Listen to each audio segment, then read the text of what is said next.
Assalamualaikum warahmatullahi wabarakatuh. Perkenalkan, nama saya Hasanuddin.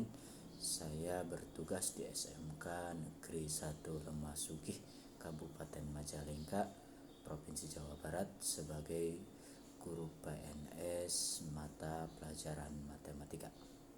Nah, di bulan Juni, masalah yang muncul di sekolah ini adalah kurangnya kelas ya, sebagai sarana pembelajaran untuk siswa.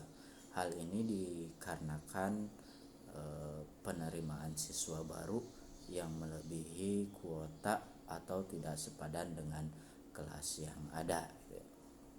Nah, saran dari saya untuk penerimaan siswa baru tahun ajaran baru itu harus mempertimbangkan kelas yang ada. Nah, kira-kira siswa yang keluar berapa, kemudian kelas yang ditinggalkan atau yang kosongnya itu berapa, sehingga kelas tersebut bisa digunakan oleh siswa atau pendaftar baru di SMK Negeri 1 Lemasugi. Nah, ketersediaan kelas itu sangat berpengaruh kepada aktivitas pembelajaran siswa.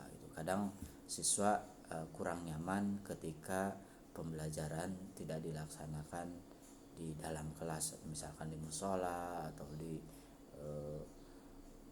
aula atau tempat lainnya yang bisa dimungkinkan untuk meminimalisir hal tersebut.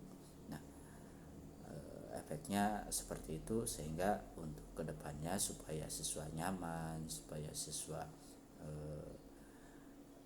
istilahnya apa ya, ber, bersemangat gitu untuk menerima pembelajaran itu dengan adanya kelas yang tersedia. Terima kasih, mungkin hanya itu saran dari saya. Assalamualaikum warahmatullahi wabarakatuh.